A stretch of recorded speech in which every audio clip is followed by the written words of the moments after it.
25 दिसंबर 2004 की रात करीब 11 बजे एक अधजली चिता की कुछ तस्वीरें तमिल टीवी मीडिया में दिखाई जाने लगती हैं। मीडिया सवाल उठाने लगा कि यह कैसा इंतजाम किया गया है कि चिता पूरी जलाने के लिए लकड़ियां कम पड़ गईं। हैदराबाद के प्रशासन की नींद उड़ जाती है और रात में ही लकड़ियों का इंतजाम किया जाता है और दोबारा से अंतिम संस्कार पूरा किया जाता है। रातों रात ही ये मामला पूरे आंध्र प्रदेश में फैल जाता है और राजनीति शुरू होती है, क्योंकि ये अधजली डेड बॉडी किसी आम आदमी की नहीं थी, बल्कि इस देश के प्रधानमंत्री पीवी नरसिम्हा राव की थी। पहला सवाल ये कि इंदिरा गांधी ने नरसिम्हा राव को आंध्र प्रदेश का सीएम क्यों बनाया था? कैसे नरसिम्हा राव ने दलित पिछड़े समाज के लोगों को जमीन दिलाने के लिए लैंड रिफॉर्म्स किए? कैसे नरसिम्हा राव ने अपर कास्ट रेड्डी जाति के नेताओं को अपनी कैबिनेट से बाहर निकाल दिया और कैसे उनके एक बयान के कारण उन्हें सीएम पद से हटा दिया जाता है? दूसरा सवाल ये कि 70 साल के नरसिम्हा राव जब राजनीति से संन्यास ले चुके थे, अपनी लोकसभा सीट किसी और के लिए छोड़ चुके थे और अपना सामान बांधकर दिल्ली से अपने राज्य आंध्र प्रदेश जा चुके थे, तब अचानक रातों रात ऐसा क्या होता है कि सोनिया गांधी की सहमति से कांग्रेस उन्हें देश का प्रधानमंत्री बना देती है? तीसरा सवाल यह कि जब दिल्ली में सिख दंगे हो रहे थे, तब देश के गृह मंत्री पीवी नरसिम्हा राव को साइडलाइन क्यों कर दिया गया? क्यों दिल्ली पुलिस गृह मंत्री नरसिम्हा राव की जगह सीधे राजीव गांधी के पीएमओ को रिपोर्ट करने लगी? चौथा सवाल यह कि जब बाबरी मस्जिद गिराई जा रही थी, तब तत्कालीन प्रधानमंत्री पीवी नरसिम्हा राव क्या कर रहे थे? पीवी नरसिम्हा राव बाबरी मस्जिद के डिमोलिशन को रोक क्यों नहीं सके? उन्होंने कल्याण सिंह की सरकार को गिराया क्यों नहीं? तमाम विपक्षी लोगों की सलाहों के बाद भी नरसिम्हा राव ने यूपी में राष्ट्रपति शासन क्यों नहीं लगाया? पांचवा सवाल यह कि क्या वाकई पीवी नरसिम्हा राव को कांग्रेस पार्टी में साइडलाइन कर दिया गया था? क्या सोनिया गांधी और पीवी नरसिम्हा राव के बीच कोई तकरार चल रही थी? क्यों कांग्रेस हेडक्वार्टर को पीवी नरसिम्हा राव की डेड बॉडी रखने के लिए खोला नहीं गया? पीवी नरसिम्हा राव का अंतिम संस्कार बाकी प्रधानमंत्रियों की तरह दिल्ली में करने के बजाय हैदराबाद में क्यों किया गया, जबकि पीवी नरसिम्हा राव का परिवार चाहता था कि उनका अंतिम संस्कार दिल्ली में हो? क्या वाकई पीवी नरसिम्हा राव की आधी चिता जली रह गई थी? क्या नरसिम्हा के शरीर के चारों तरफ कुत्ते घूम रहे थे? क्या वाकई नरसिम्हा के शरीर को कुत्ते नोच रहे थे, या यह है एक बड़ा झूठ? कौन थे नरसिम्हा राव और क्या है नरसिम्हा राव की पूरी कहानी, जानेंगे आज के इस एपिसोड में।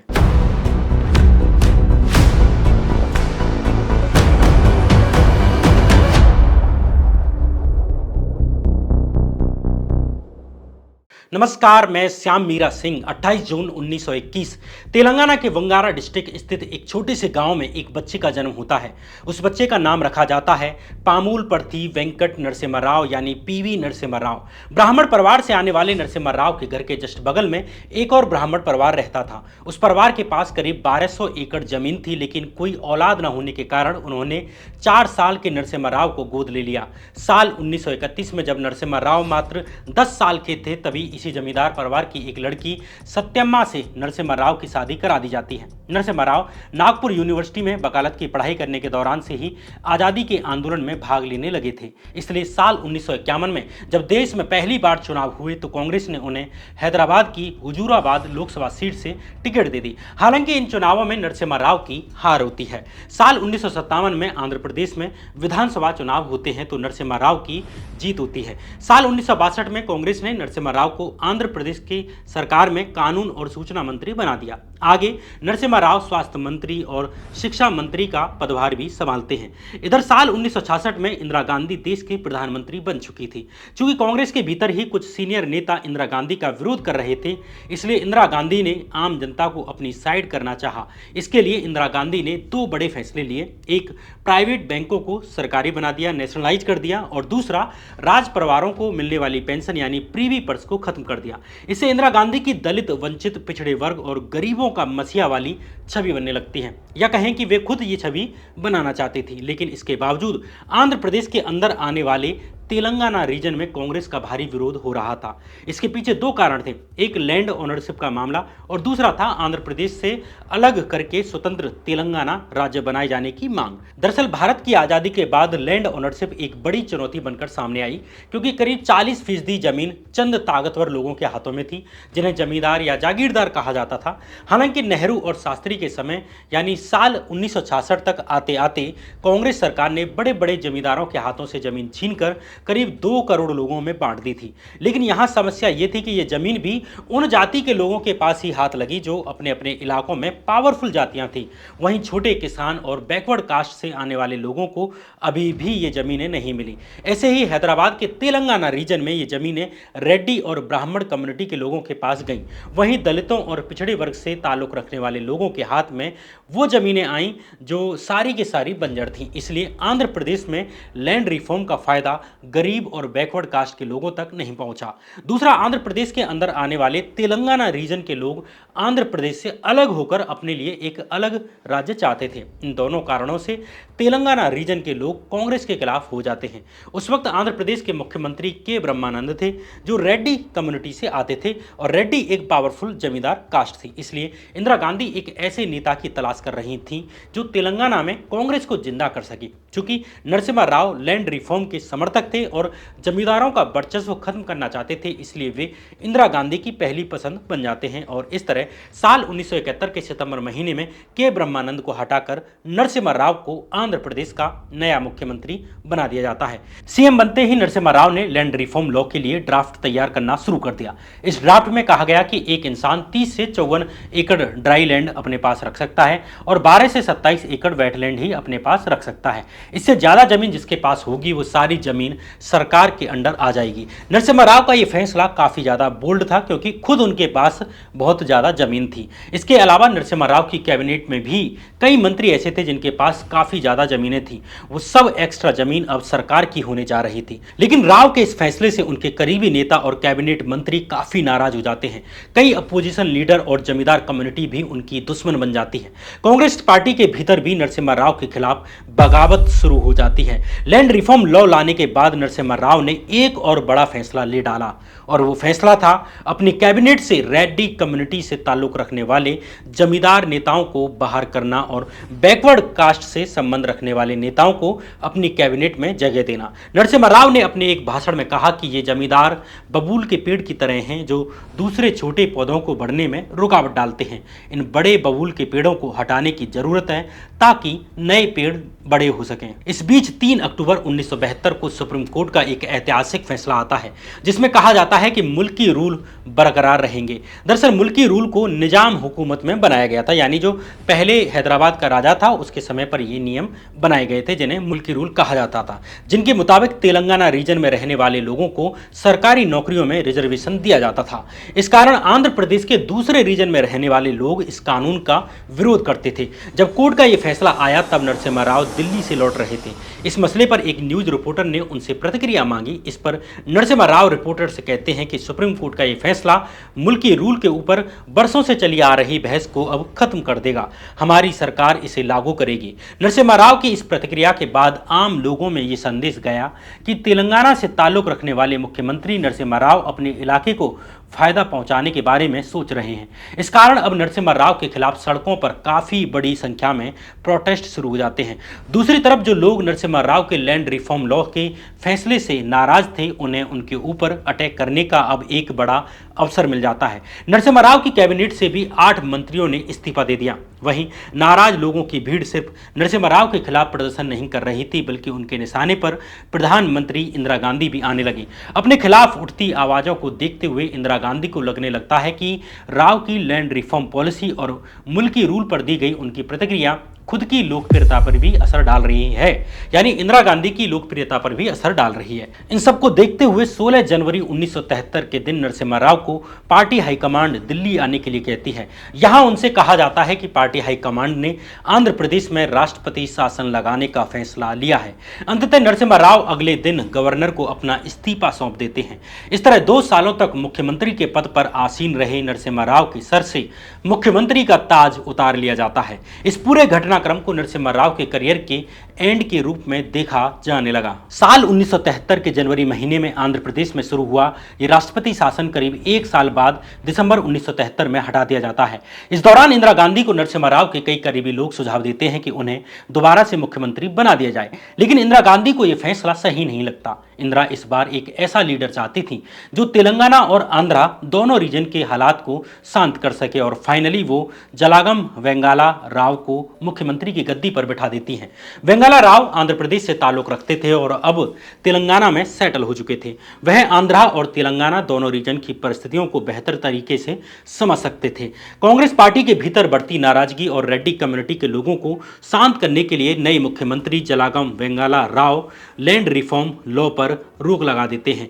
इधर मुख्यमंत्री का ताज उतारे जाने के बाद भी नरसिम्हा राव ने इंदिरा गांधी के खिलाफ कभी बगावत नहीं की थी, उनके खिलाफ कभी जुबान नहीं खोली थी और यही वजह थी कि नरसिम्हा राव को साल 1974 में कांग्रेस का जनरल सेक्रेटरी बना दिया जाता है और इस तरह नरसिम्हा राव की एंट्री दिल्ली की पॉलिटिक्स में होती है।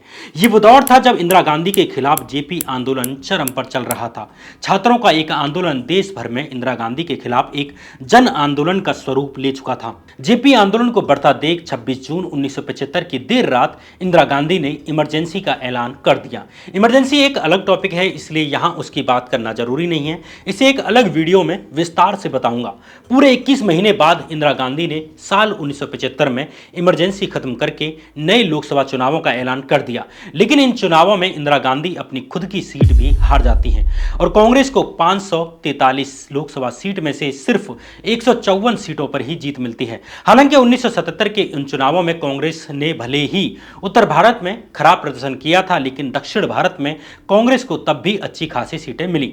1977 के इस लोकसभा चुनाव में नरसिम्हा राव हमनकोंडा लोकसभा सीट से चुनाव जीत जाते हैं। इस तरह नरसिम्हा राव पहली बार लोकसभा पहुंचते हैं। साल 1977 के लोकसभा चुनाव में मिली हार के बाद इंदिरा गांधी के नेतृत्व पर सवाल उठ रहे थे। वहीं नरसिम्हा राव इंदिरा गांधी को डिफेंड करते रहे। इस दौरान जनता पार्टी की सरकार में फूट होती रहती है।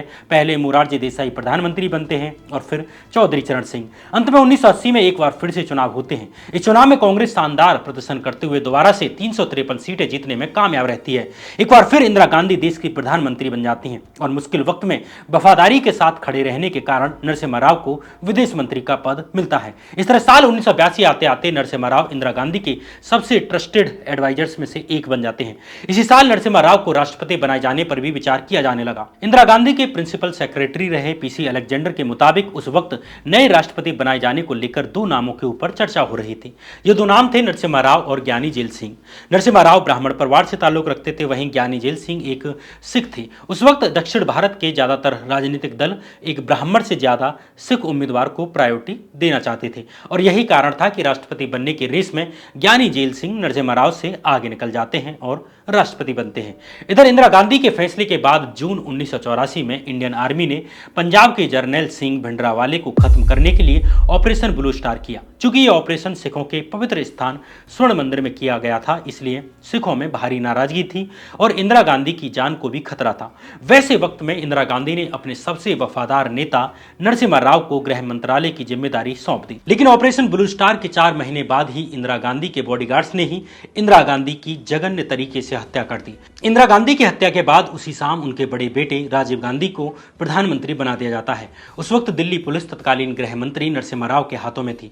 पुलिस उन्हें डायरेक्ट रिपोर्ट कर रही थी। दिल्ली के पुलिस स्टेशनों से सिखों पर हो रहे हमलों की तेजी से खबरें आने लगती हैं। शाम के करीब 6 बज रहे थे। नरसिम्हा राव गृह मंत्री के नॉर्थ ब्लॉक में एक अधिकारी से बात कर रहे थे। इसी दौरान फोन की घंटी बजती है। फोन पर राजीव गांधी के काफी करीबी एक कांग्रेस नेता की आवाज थी। नरसिम्हा राव से कहा जाता है कि दिल्ली में सिखों के खिलाफ हिंसा हो रही है और इससे संबंधित सारी जानकारियां प्राइम मिनिस्टर ऑफिस को भेजी जानी चाहिए, यानी पीएमओ को भेजनी है। यह डिसीजन सिख विरोधी दंगों को रोकने के लिए लिया गया था, लेकिन इसका रिजल्ट उल्टा होता है। इतने सेंसिटिव टाइम में होम मिनिस्टर नरसिम्हा राव को बाईपास कर दिया जाता है। अब लोकल पुलिस स्टेशन से जितनी भी रिपोर्ट्स आ रही थी वे सब सीधे प्राइम मिनिस्टर ऑफिस जा रही थी, यानी पीएमओ के लिए जा रही थी। 1 से 2 घंटे के भीतर ही तत्कालीन गृह मंत्री नरसिम्हा राव को एकदम से साइड लाइन कर दिया जाता है। Prime minister office Delhi police को सीधे अपने कंट्रोल में ले लेती है। पूरे 4 दिनों तक सिख विरोधी दंगे दिल्ली और देश के कई अन्य शहरों में जारी रहते हैं। इस दौरान लगभग 3000 सिखों का कत्लेआम होता है। हालांकि पूर्व प्रधानमंत्री रहे मनमोहन सिंह एक कार्यक्रम में बोलते हुए पीवी नरसिम्हा राव पर कहते हैं कि 1984 की घटना की शाम ही गुजराल जी तत्कालीन home minister PV Narasimha Rao के पास गए थे और उनसे कहा था कि सिचुएशन बहुत खराब है, इसलिए जितना जल्दी हो सके सरकार को आर्मी को तैनात कर देना चाहिए। अगर उस सलाह को मान लिया जाता तो शायद 1984 के नरसंहार को रोका जा सकता था। The sad event of 1984 took place. Gujral ji, on that very sad evening, he went to the then Home Minister, Shri P.V. Narasimha Rao, and said to him that the situation is so grave that it is necessary for the government to call the army at the earliest. If that advice had been heeded, perhaps the massacre that took place in 1984 could have been avoided. असल कहानी जो भी हो, लेकिन ये सच है कि इन एक तरफा दंगों ने करीब 3000 निर्दोष सिखों की जान ले ली। इंदिरा की मौत के बाद देश में दोबारा चुनाव होते हैं। इन चुनावों में नरसिम्हा राव 2 सीटों से पर्चा भरते हैं, क्योंकि हत्या से पहले इंदिरा गांधी ने उन्हें सलाह दी थी कि मुझे ऐसा लग रहा है कि आप इस बार हनमकोंडा से जीत नहीं पाएंगे, मैं चाहती हूँ कि आप महाराष्ट्र के रामटेक से भी चुनाव लड़ें। इंदिरा गांधी की ये बात सच साबित होती है। नरसिम्हा राव महाराष्ट्र के रामटेक सीट से जीत जाते हैं, लेकिन उन्हें हनमकोंडा सीट पर हार का सामना करना पड़ता है। 1985 में दोबारा प्रधानमंत्री बनने के बाद राजीव गांधी अपनी नई कैबिनेट में नरसिम्हा राव को रक्षा मंत्री बनाते हैं। गृह मंत्री से रक्षा मंत्री बनाया जाना राव के लिए एक तरह का डिमोशन था। आगे नरसिम्हा राव को शिक्षा मंत्री बना दिया जाता है। उन्हीं के समय देश में नवोदय स्कूलों की शुरुआत होती है। नवंबर 1989 में एक बार फिर लोकसभा चुनाव होते हैं, लेकिन इन चुनावों में किसी को बहुमत नहीं मिलता। इस कारण पहले जनता दल के वीपी सिंह देश के प्रधानमंत्री बनते हैं और बाद में उनकी सरकार गिरने के बाद चंद्रशेखर। लेकिन इनकी भी सरकार ज्यादा दिन नहीं चलती है और देश में एक बार फिर लोकसभा चुनावों की घोषणा हो जाती है। 1991 के अप्रैल महीने में लोकसभा चुनाव के लिए टिकट बांटने की तैयारियां हो रही थी।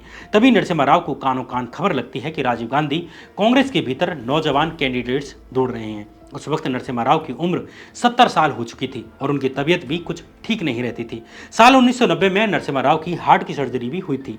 राजीव गांधी के साथ हुई एक मीटिंग में राव ने कहा कि उनकी तबीयत भी ठीक नहीं रहती है, इसलिए उनकी लोकसभा सीट किसी दूसरे नेता को दे दी जाए। इस तरह मार्च 1991 की शुरुआत में नरसिम्हा राव ने अपना बैग पैक करना शुरू कर दिया। उस वक्त पीवी नरसिम्हा राव के पास 45 कार्टन किताबें थीं। रोजर्स रिमूवल कंपनी का एक ट्रक उनकी किताबों के इन 45 कार्टन्स को लेकर हैदराबाद के लिए रवाना हो चुका था। इस तरह 16 मई 1991 के दिन नरसिम्हा राव दिल्ली से हैदराबाद के लिए रवाना हो जाते हैं। इस बीच नरसिम्हा राव महाराष्ट्र के रामटेक में जाते हैं। पहले ये उनकी लोकसभा सीट हुआ करती थी, लेकिन इस बार उनकी जगह कोई और चुनाव लड़ रहा था। रामटेक में वे अपने रिप्लेस्ड कांग्रेस कैंडिडेट के लिए चुनाव प्रचार कर रहे थे। चुनाव प्रचार के बीच ही अचानक 21 मई 1991 की रात के करीब 10:21 पर खबर आती है कि राजीव गांधी की तमिलनाडु के श्रीपेरम्बदूर में हत्या कर दी गई है।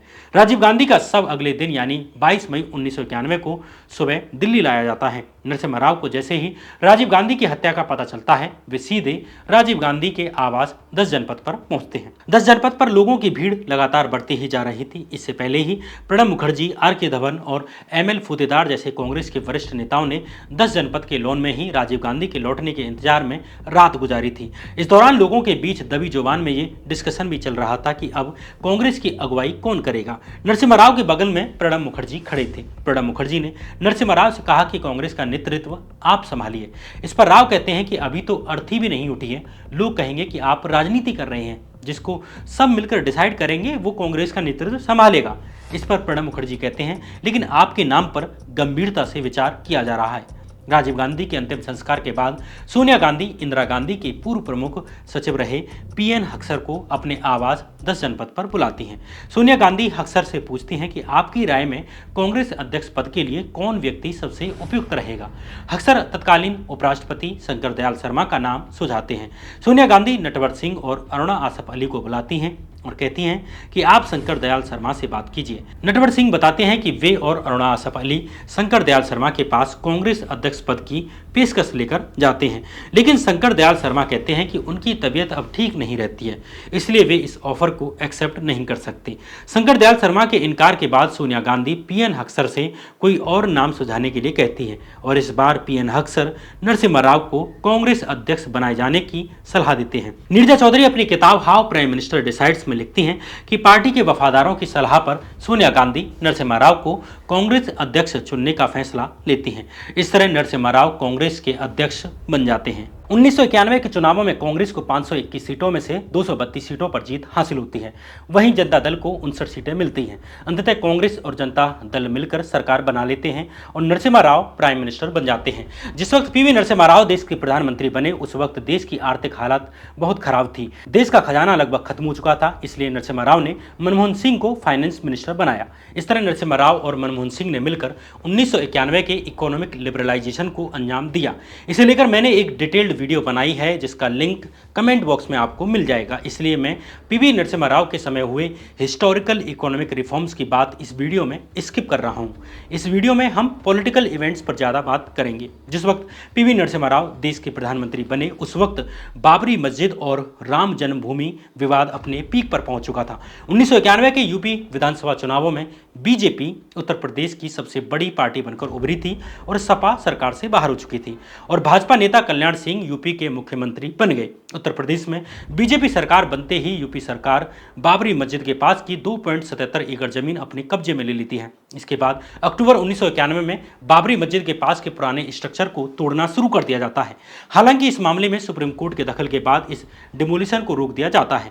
नवंबर 1991 में Kalyan Singh national integration council, जो कि कई दलों के सीनियर पॉलिटिशियंस का एक ग्रुप हुआ करता था, उनको अश्योर करते हैं कि विवादित ढांचा को प्रोटेक्ट करने की जिम्मेदारी उनकी है। उत्तर प्रदेश में कल्याण सिंह की सरकार थी और उधर केंद्र में अल्पमत वाली कांग्रेस की सरकार थी जिसका नेतृत्व नरसिम्हा राव कर रहे थे। 6 जनवरी 1992 के दिन इंटेलिजेंस ब्यूरो नरसिम्हा राव को आगाह करते हुए कहती है कि उत्तर प्रदेश की बीजेपी सरकार राम मंदिर बनाने के रास्ते में जितनी भी रुकावटें आ रही हैं उन सबको पार करने की पूरी जद्दोजहद कर रही है।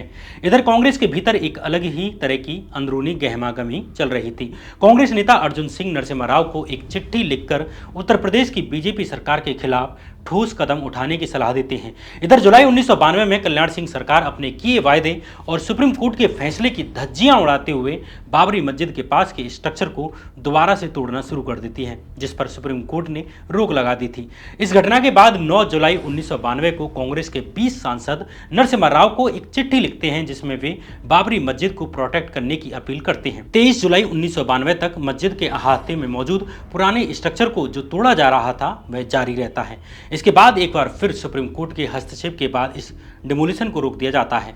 इस दौरान नरसिम्हा राव अपने होम सेक्रेटरी माधव गोडबोले से एक बैकअप प्लान बनाने के लिए कहते हैं ताकि मस्जिद का कंट्रोल केंद्र सरकार अपने हाथों में ले सके। गोडबोले राव को प्लान बनाकर देते हैं जिसमें आर्टिकल 356 का इस्तेमाल करते हुए राष्ट्रपति शासन लगाने की बात कही जाती है। हालांकि राव ने इस प्लान को लागू करने पर जुलाई महीने तक कोई विचार नहीं किया। इधर बाबरी मस्जिद को लेकर पूरे देश में टेंशन दिन ब दिन बढ़ती जा रही थी। 15 अगस्त 1992 स्वतंत्रता दिवस के अवसर पर लाल किले की प्राचीर से नरसिम्हा राव अपने भाषण में कहते हैं कि वे चाहते हैं कि अयोध्या में एक बहुत बड़ा राम मंदिर बने, लेकिन मस्जिद भी उसी जगह सही सलामत रहे। ये इच्छा है, हमारी ये नीति है कि वहाँ मंदिर बने, भव्य मंदिर बने, लेकिन मस्जिद न टूटे। ये हमारा फॉर्मूला है, ये हमारा निश्चय है और ये हमारा फैसला है। ये प्लान कांग्रेस के 1991 के लोकसभा चुनाव के मैनिफेस्टो का भी हिस्सा था जिसमें मंदिर बनाने की बात कही गई थी। साथ साथ मस्जिद की सुरक्षा भी सुनिश्चित करने का वायदा किया गया था। इस बीच 30 अक्टूबर 1992 के दिन विश्व हिंदू परिषद यह ऐलान करती है कि वो 6 दिसंबर 1992 के दिन उस जगह पर भूमि पूजन करेंगे जो जगह उत्तर प्रदेश सरकार के नियंत्रण में है। वीएचपी ने यूपी सरकार से वायदा किया था कि वे बाबरी मस्जिद परिसर से दूर रहेंगे। इस आयोजन में करीब 1 लाख से ज्यादा कार सेवक इकट्ठा होने जा रहे थे। प्रधानमंत्री नरसिम्हा राव ने अपने होम सेक्रेटरी माधव गोडबोले को एक बार फिर से ऐसा प्लान बनाने के लिए कहा जिसके तहत बाबरी मस्जिद को केंद्र सरकार के कंट्रोल में लाया जा सके। 4 नवंबर 1992 के दिन गोडबोले नरसिम्हा राव को रिपोर्ट सौंपते हैं जिसमें 2 पॉइंट्स पर जोर दिया जाता है। पहला ये कि हमें 24 नवंबर 1992 से पहले तक राष्ट्रपति शासन लगा देना चाहिए, क्योंकि इसके बाद जैसे जैसे लोगों की भीड़ बढ़ेगी सांप्रदायिक हिंसा भड़कने के चांसेस बढ़ते चले जाएंगे और अगर सांप्रदायिक हिंसा बढ़ी तो इससे बाबरी मस्जिद खतरे में आ सकती है। इसके अलावा इस रिपोर्ट में कहा गया कि हमें भारी संख्या में सेंट्रल फोर्सेज की तैनाती अयोध्या में कर देनी चाहिए। नरसिम्हा राव मिलिट्री फोर्सेज की तैनाती के समर्थन में नहीं थे क्योंकि वे इंदिरा सरकार में गोल्डन टेम्पल में मिलिट्री एक्शन के परिणामों से वाकिफ थे, इसलिए उन्होंने मिलिट्री फोर्सेज भेजने के प्लान पर गंभीरता से विचार नहीं किया। इसलिए नरसिम्हा राव बातचीत का रास्ता अपनाने का फैसला लेते हैं। इस काम के लिए सबसे पहले cabinet committee on political affairs यानी सीसीपीए की बैठक बुलाई जाती है, जिसमें एचआरडी मिनिस्टर अर्जुन सिंह समेत कई दिग्गज नेता शामिल थे। इस बैठक में इस बात पर विचार किया गया कि राष्ट्रपति शासन लगाना चाहिए या नहीं। मीटिंग में कई लोग कहते हैं कि किसी बड़ी घटना के होने के अंदेशे की बुनियाद पर राष्ट्रपति शासन लगाया जाना उचित नहीं होगा। कुल मिलाकर सीसीपीए की कई दौरे की बैठकों में यह नतीजा निकलता है कि राष्ट्रपति शासन लगाया जाना उचित नहीं होगा। इस बीच नेशनल इंटीग्रेशन काउंसिल की बैठक बुलाई जाती है, लेकिन बीजेपी ने इसमें शामिल होने से इनकार कर दिया। वहीं दूसरे सेकुलर दलों ने इस मीटिंग में राष्ट्रपति शासन न लगाने की हिमायत की। सीसीपीए की बैठक से लेकर सर्वदलीय बैठक में भी जब राष्ट्रपति शासन न लगाने की सलाह दी जाती है, तब केंद्र सरकार सुप्रीम कोर्ट का दरवाजा खटखटाती है। नरसिम्हा राव को उम्मीद थी कि कोर्ट मस्जिद को केंद्र सरकार के कंट्रोल में दे देगा, लेकिन सुप्रीम कोर्ट केंद्र सरकार को मस्जिद का कंट्रोल देने की मांग को खारिज कर देती है। धीरे धीरे कैलेंडर की तारीखें 6 दिसंबर 1992 की तरफ बढ़ रही थी। नरसिम्हा राव ने सब कुछ कल्याण सिंह की अगुवाई वाली उत्तर प्रदेश सरकार के हवाले छोड़ दिया। 24 नवंबर की तारीख खत्म हो चुकी थी, जिससे पहले तक नरसिम्हा राव के होम सेक्रेटरी माधव गोडबोले ने राष्ट्रपति शासन लगाने की सलाह दी थी। 25 नवंबर तक 500 कार सेवक भूमि पूजन के लिए अयोध्या पहुंच चुके थे। 30 नवंबर आते आते कार सेवकों की भीड़ 1,75,000 में बदल चुकी थी और फिर 5 दिसंबर 1992 तक ये संख्या बढ़कर करीब 2 लाख हो चुकी थी। इस भीड़ के साथ लाल कृष्ण आडवाणी समेत बीजेपी के कई बड़े नेता मौजूद थे। 6 दिसंबर 1992 का दिन रविवार था। नरसिम्हा राव और दिनों के मुकाबले थोड़ा लेट सो रहे थे। हमेशा की तरह वे अपने दिनचर्या की शुरुआत अखबार पढ़कर करते हैं। इसके बाद आधा घंटे तक वे ट्रेडमिल पर दौड़ते हैं और कुछ देर बाद उनके पर्सनल डॉक्टर श्रीनाथ रेड्डी आते हैं। फिर खून और पेशाब का सैंपल लेकर चले जाते हैं। 6 दिसंबर 1992 के दिन चूंकि रविवार था, इसलिए डॉक्टर रेड्डी अपने घर पर अपने परिवार के साथ वक्त बिता रहे थे। दोपहर के करीब 12 बजे वे टीवी ऑन करते हैं। इस वक्त तक अयोध्या में शांति थी। बाबरी मस्जिद के 3 गुंबद सही सलामत दिख रहे थे, लेकिन 12:20 पर रेड्डी टीवी स्क्रीन देखते हैं कि कुछ कार सेवकों ने मस्जिद की गुंबद पर हमला करना शुरू कर दिया है। करीब 1:55 तक बाबरी मस्जिद का पहला गुंबद गिरा दिया जा चुका था। इस दौरान डॉक्टर रेड्डी नरसिम्हा राव की सेहत के बारे में सोचने लगते हैं, क्योंकि राव दिल के मरीज थे। बाबरी मस्जिद के ऊपर हुए हमले की खबर देखकर डॉक्टर रेड्डी अचानक पीएम ऑफिस पहुंच जाते हैं। पीएम ऑफिस के अंदर नरसिम्हा राव खड़े थे और उनके आसपास कई अधिकारी और मंत्री मौजूद थे। सबकी आंखें टीवी स्क्रीन पर गड़ी थी। अब मस्जिद का तीसरा गुंबद भी गिर चुका था। डॉक्टर रेड्डी नरसिम्हा राव का ब्लड प्रेशर चेक करते हैं। ब्लड प्रेशर काफी बढ़ चुका था। मस्जिद के ऊपर जैसे ही कार सेवकों ने हमला किया, वैसे ही केंद्र सरकार उत्तर प्रदेश सरकार के ऊपर अपने सिपाहियों को इस्तेमाल करने का दबाव बनाती है। दोपहर के करीब 2:30 बज रहे थे। सेंट्रल पैरामिलिट्री फोर्सेज मस्जिद की तरफ बढ़ती हैं, लेकिन उन्हें ये कहकर आगे जाने से रोक दिया जाता है कि संविधान के मुताबिक सेंट्रल फोर्सेज सिर्फ स्टेट गवर्नमेंट के ऑर्डर पर ही काम कर सकती हैं। वहीं मुख्यमंत्री कल्याण सिंह का आदेश था कि किसी भी हालत में फायरिंग नहीं होनी चाहिए। शाम करीब 6 बजे केंद्रीय कैबिनेट की मीटिंग बुलाई जाती है। इस मीटिंग में कांग्रेस के कई नेता बाबरी मस्जिद गिराए जाने का दोष नरसिम्हा राव के माथे पर डाल रहे थे। कांग्रेस नेता और नरसिम्हा राव सरकार में हेल्थ मिनिस्टर रहे एमएल फतेदार अपनी आत्मकथा चिनार लीव्स में लिखते हैं कि वे इस मीटिंग में 15 मिनट देर पहुंचे थे।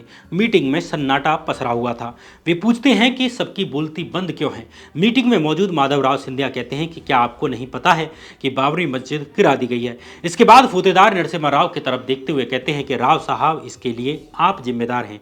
ये कहते हुए फतेदार इस मीटिंग में फपक फपक कर रोने लगते हैं।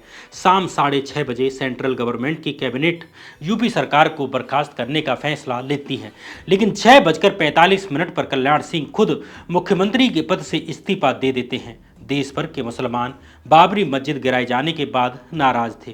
देर शाम दिल्ली की जामा मस्जिद में हजारों की संख्या में मुसलमान नमाज अदा करने के लिए इकट्ठा होते हैं। जामा मस्जिद के शाही इमाम लोगों को संयम बरतने की अपील करते हैं। उसी रात नरसिम्हा राव एक इमरजेंसी ब्रॉडकास्ट करते हुए कहते हैं कि आज जो अयोध्या में कुछ हुआ, वह घटना सभी भारतीयों के लिए बड़े ही शर्म और चिंता का विषय है। मैं आपसे अपील करता हूं कि इस संकट की घड़ी में शांति, सहयोग और समन्वय बनाए रखें। इस तरह 6 दिसंबर की रात करीब 9 बजे उत्तर प्रदेश में राष्ट्रपति शासन लगा दिया जाता है। बाबरी मस्जिद गिराए जाने के बाद नरसिम्हा राव के ऊपर आरोप प्रत्यारोप का सिलसिला शुरू हो जाता है। 26 जुलाई 1993 को सीपीआई-एम के सांसद अजय मुखोपाध्याय नरसिम्हा राव की सरकार के खिलाफ अविश्वास प्रस्ताव पेश करते हैं। तब लोकसभा में 528 सीटें हुआ करती थीं, यानी बहुमत के लिए 264 सांसदों की जरूरत थी। उस समय कांग्रेस के पास कुल 251 सांसद थे, यानी बहुमत से 13 कम। अविश्वास प्रस्ताव पर 3 दिनों तक लगातार बहस चलती है। तीसरे दिन अविश्वास प्रस्ताव पर वोटिंग होती है और झारखंड मुक्ति मोर्चा के 14 सांसद नरसिम्हा राव सरकार के पक्ष में वोट देते हैं, जिससे उनकी सरकार गिरने से बच जाती है। इस घटना के करीब 1 साल बाद चारों तरफ ये खबरें फैलने लगती हैं कि झारखंड मुक्ति मोर्चा यानी जेएमएम के सांसदों ने नरसिम्हा राव से रिश्वत लेकर उनके पक्ष में वोटिंग की थी। साल 1996 में सीबीआई इस मामले की जांच शुरू करती है। सीबीआई जेएमएम के 6 सांसदों के खिलाफ केस दर्ज करती है। इन सांसदों में सूरज मंडल, शिबू सोरेन, साइमन मरांडी और शैलेंद्र महतो का नाम शामिल था। इसके अलावा तब के जनता दल के सांसद अजीत सिंह के ऊपर भी सीबीआई मामला दर्ज करती है। उनके ऊपर आरोप लगता है कि उन्होंने रिश्वत लेकर वोटिंग में हिस्सा न लेने का फैसला किया था। कांग्रेस के भीतर भी नरसिम्हा राव के खिलाफ बगावत थी। वहीं भाजपा हिंदुत्व की सवारी पर चढ़ने के कारण अपनी लोकप्रियता के पीक पर पहुंच चुकी थी। यही वजह थी कि साल 1996 के लोकसभा चुनाव में कांग्रेस मात्र 140 सीटों पर सिमट कर रह जाती है। वहीं 120 सीटों वाली भाजपा 161 सीटों पर पहुंच जाती है। इन चुनावों ने नरसिम्हा राव का राजनीतिक सफर लगभग खत्म कर दिया। 23 दिसंबर 2004 के दिन सुबह के 11 बजे पीवी नरसिम्हा राव ने दिल्ली के एम्स अस्पताल में अंतिम सांस ली। नरसिम्हा के शव को दोपहर करीब 2:30 बजे उनके आवास 9 मोतीलाल नेहरू मार्ग लाया गया। इसके बाद नरसिम्हा की डेड बॉडी के साथ राजनीति का सिलसिला शुरू होता है। तत्कालीन गृह मंत्री शिवराज पाटिल नरसिम्हा राव के छोटे बेटे प्रभाकर से कहते हैं कि अंतिम संस्कार हैदराबाद में किया जाना चाहिए, लेकिन परिवार के सदस्य चाहते थे कि अंतिम संस्कार दिल्ली में ही हो। आखिरकार नरसिम्हा राव देश के प्रधानमंत्री रह चुके थे। शिवराज पाटिल के बाद कांग्रेस के कई बड़े नेता नरसिम्हा राव के परिवार से आग्रह करते हैं कि उनके पार्थिव शरीर को हैदराबाद ले जाया जाए और वहीं पूरे सम्मान के साथ उनका अंतिम संस्कार किया जाए। कुछ देर बाद नरसिम्हा राव के बेटे प्रभाकर के फोन पर आंध्र प्रदेश के तत्कालीन मुख्यमंत्री और कांग्रेस नेता वाईएस रेड्डी का फोन आता है। वाईएस रेड्डी फोन पर यह कहते हैं कि मैं शाम तक दिल्ली पहुंचूंगा, बॉडी को हमारे साथ हैदराबाद ले जाने दें, हम पूरे सम्मान के साथ अंतिम संस्कार करेंगे। शाम 6:30 बजे सोनिया गांधी 9 मोतीलाल नेहरू मार्ग पहुंचती हैं। उनके साथ तत्कालीन प्रधानमंत्री और नरसिम्हा राव की सरकार में वित्त मंत्री रहे मनमोहन सिंह भी पहुंचते हैं। सामने नरसिम्हा राव का पार्थिव शरीर फूलों से सजाया हुआ रखा था। प्रधानमंत्री मनमोहन सिंह डेड बॉडी के पास पहुंचते हैं और फिर नरसिम्हा राव के बेटे प्रभाकर से पूछते हैं कि बॉडी का क्या करना है। प्रभाकर जवाब देते हैं कि कांग्रेस के कई नेता कह रहे हैं कि डेड बॉडी हैदराबाद ले जानी चाहिए, लेकिन मेरे पिता की कर्मभूमि तो दिल्ली ही थी। आपको अपने सहयोगियों से बात करके उन्हें मनाना चाहिए। मनमोहन सिंह मौन रहकर अपना सिर हिलाते हैं। पास में सोनिया गांधी भी खड़ी होती हैं। इधर शाम होते होते आंध्र प्रदेश के मुख्यमंत्री वाईएस राजशेखर रेड्डी भी दिल्ली पहुंच जाते हैं और नरसिम्हा राव के परिवार से कहते हैं कि मुझ पर भरोसा कीजिए, बॉडी को हमें हैदराबाद ले जाने दीजिए, हम वहां इनका भव्य स्मारक बनाएंगे। लेकिन परिवार चाहता था कि राव का अंतिम संस्कार दिल्ली में ही हो और उनका स्मारक भी यहीं बनाया जाए। लेकिन अब तक रात के 9:30 बज चुके थे। नरसिम्हा राव के परिवार के लोग मनमोहन सिंह से मुलाकात करने के लिए उनके आवास पर पहुंचते हैं और पीवी नरसिम्हा राव का दिल्ली में ही अंतिम संस्कार और स्मारक बनाने का आग्रह करते हैं। मनमोहन सिंह कहते हैं कि इसमें कोई समस्या नहीं है, हम जरूर बनाएंगे। नरसिम्हा राव के बेटे प्रभाकर उस वक्त को याद करते हुए कहते हैं कि हमें ये अंदाजा हो चुका था कि सोनिया गांधी बिल्कुल भी नहीं चाहती थी कि उनके पिता का कोई स्मारक दिल्ली में बने और ना ही उनका अंतिम संस्कार दिल्ली में हो। अगली सुबह यानी 24 दिसंबर 2004 के दिन नरसिम्हा के सम्मान में बीजेपी से लेकर कम्युनिस्ट पार्टी के सभी नेता पहुंच चुके थे। सुबह करीब 10 बजे नरसिम्हा राव के पार्थिव शरीर को तिरंगे में लपेटकर फूलों से सजी एक गाड़ी में रख दिया जाता है, जिसे इंडियन आर्मी की गाड़ी खींच रही थी। सेना के नौजवानों के पीछे नरसिम्हा राव के सम्मान में आए लोगों की भीड़ एयरपोर्ट की तरफ बढ़ रही थी, जहां से उन्हें हैदराबाद ले जाया जाना था। लेकिन उससे पहले नरसिम्हा राव के पार्थिव शरीर को कांग्रेस मुख्यालय 24 अकबर रोड ले जाया जाता है। 24 अकबर रोड के पास ही सोनिया गांधी का भी आवास था। कांग्रेस मुख्यालय पहुंचने के बाद काफिला धीमे धीमे चलने लगा था। सामने कांग्रेस मुख्यालय का मेन गेट बंद दिख रहा था। वहां पर कुछ वरिष्ठ कांग्रेस नेता मौजूद थे, लेकिन नरसिम्हा राव के सम्मान में कोई व्यवस्था नहीं की गई थी। कांग्रेस मुख्यालय के बंद दरवाजे के सामने नरसिम्हा राव के सम्मान में आई भीड़ रुकती है। इसी बीच सोनिया गांधी अपने आवास से बाहर निकलती हैं और श्रद्धांजलि अर्पित करती हैं। कांग्रेस मुख्यालय का गेट अब भी बंद था। कांग्रेस पार्टी की यह परंपरा रही थी कि जब भी पार्टी के किसी बड़े नेता की मृत्यु होती है तब उनके शरीर को पार्टी मुख्यालय के अंदर ले जाया जाता है ताकि आम कार्यकर्ता उन्हें श्रद्धांजलि दे सकें। कांग्रेस मुख्यालय के सामने करीब आधे घंटे तक काफिला खड़ा रहा, फिर भी कांग्रेस मुख्यालय का दरवाजा नहीं खुलता है। इसके बाद पार्थिव शरीर को एयरपोर्ट ले जाया जाता है, जहां इंडियन एयरफोर्स का AN-32 विमान बॉडी को हैदराबाद ले जाने के लिए तैयार खड़ा था। शाम के करीब 4:55 पर पार्थिव शरीर हैदराबाद पहुंचता है। आंध्र प्रदेश राज्य के सभी कैबिनेट मंत्री और अधिकारी मुख्यमंत्री YS राजशेखर रेड्डी के साथ नरसिम्हा राव के पार्थिव शरीर को रिसीव करने के लिए मौजूद थे। नरसिम्हा राव के सम्मान में सड़क के दोनों तरफ लोगों की काफ़ी लंबी भीड़ खड़ी थी। पार्थिव शरीर को हैदराबाद शहर के केंद्र में स्थित जुबली हॉल ले जाया गया, जहां नरसिम्हा को श्रद्धांजलि देने के लिए भीड़ लगी हुई थी। पार्थिव शरीर पूरे दिन यहीं पर रखा जाता है। इस बीच आंध्र प्रदेश के मुख्यमंत्री YS राजशेखर रेड्डी अपने वायदे पर कायम रहते हुए हुसैन सागर झील के किनारे 4 एकड़ की जमीन पर अंतिम संस्कार की तैयारियों की देखरेख कर रहे थे। नरसिम्हा का अंतिम संस्कार अगले दिन यानी 25 दिसंबर 2004 को दोपहर 1 बजे हुआ। इस दौरान तत्कालीन प्रधानमंत्री मनमोहन सिंह समेत उनकी कैबिनेट के कई बड़े मंत्री मौजूद थे।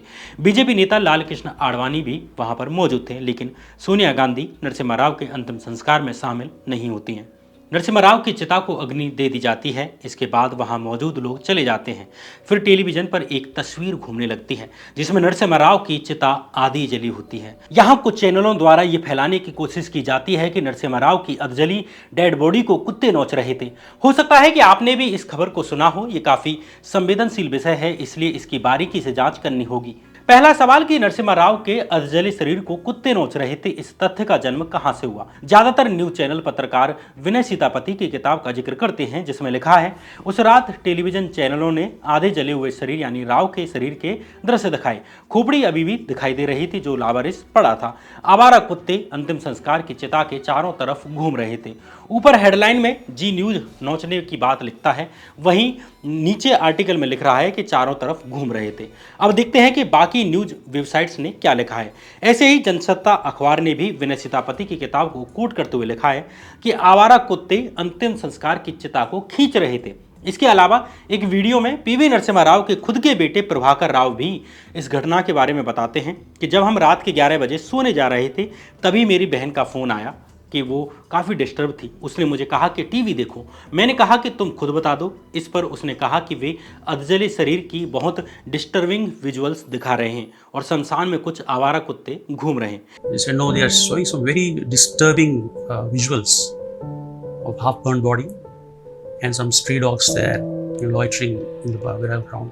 इंटरेस्टिंगली ये बात प्रभाकर राव 2021 में आकर कहते हैं, जबकि नरसिम्हा राव के अंतिम संस्कार से अगले दिन ट्रिब्यून इंडिया अखबार में वे यानी उनके भाई कुछ और कह रहे हैं। 26 दिसंबर 2004 को ट्रिब्यून अखबार की खबर के अनुसार ये सब कुछ तब शुरू हुआ जब हुसैन सागर झील के किनारे कुछ लोगों ने देखा कि नरसिम्हा राव का शरीर पूरी तरह से जला नहीं था, जबकि उनकी चिता बुझने की हालत में थी। उन्होंने तुरंत टीवी चैनलों को खबर दी और थोड़ी ही देर में दर्जनों कैमरामैन वहां पर पहुंच गए और पूरी घटना की शूटिंग शुरू कर दी। जब टीवी चैनलों पर ये तस्वीरें चलने लगी तो राव के बेटे, कुछ राज्य मंत्री और कांग्रेस पार्टी के नेता तुरंत उस सुनसान पड़े शमशान घाट पर पहुंचे। उन्होंने पास में रखी लकड़ियों से चिता को दोबारा जलाया।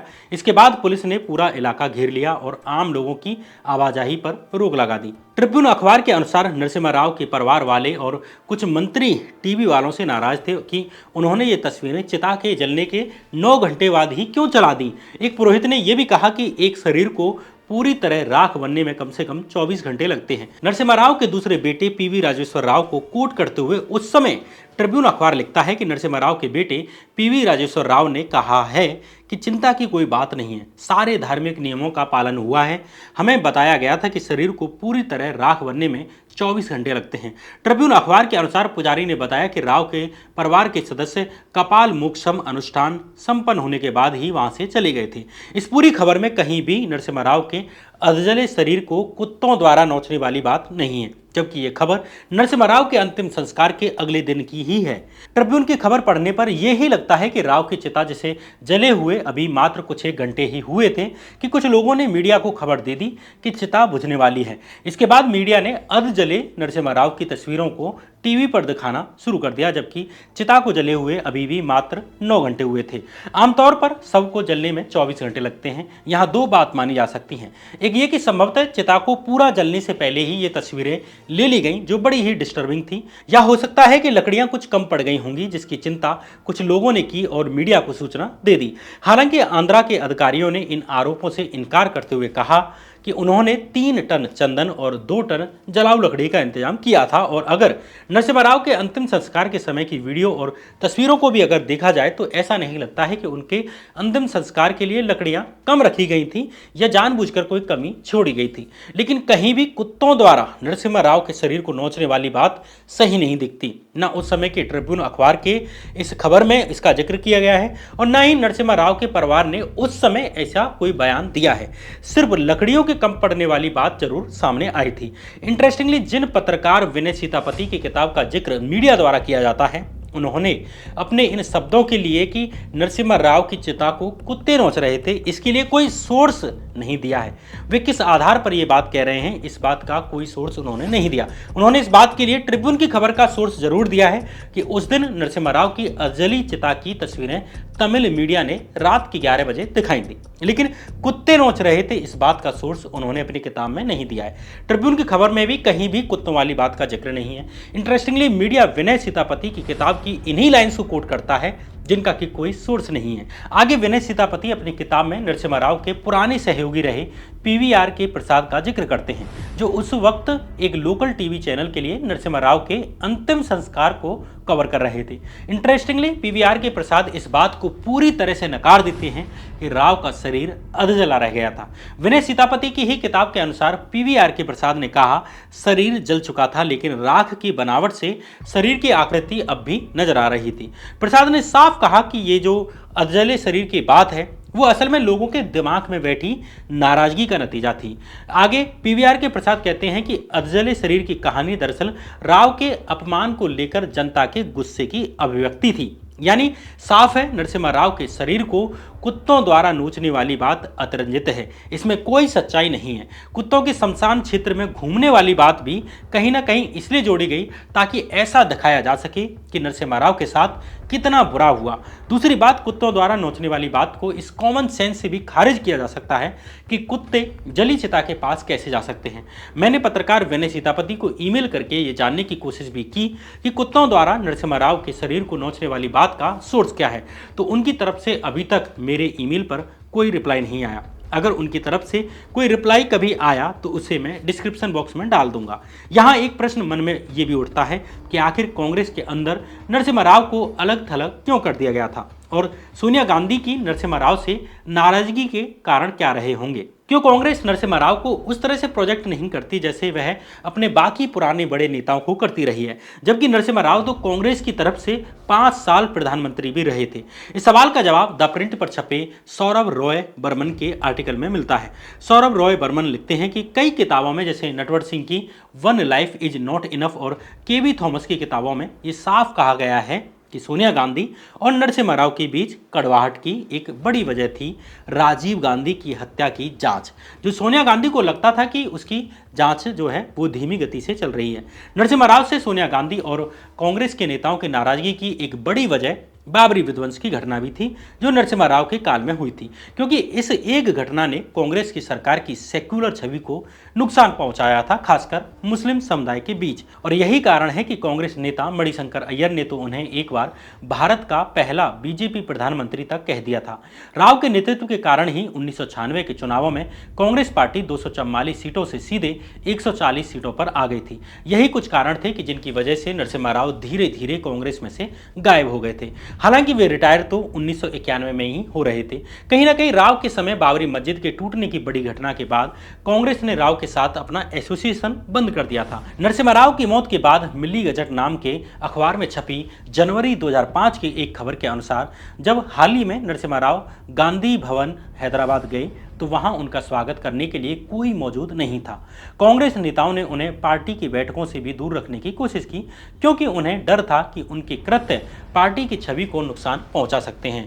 कांग्रेस अध्यक्ष सोनिया गांधी के प्रयासों ने पार्टी के चेहरे पर लगे उस धब्बे को धोने का काम किया है जो नरसिम्हा राव के प्रधानमंत्री कार्यकाल के दौरान बाबरी मस्जिद के विध्वंस से लगा था।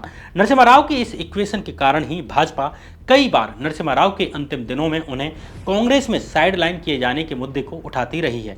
वो अलग बात है कि भाजपा में भी कई बड़े नेता समय समय पर साइडलाइन हुए हैं।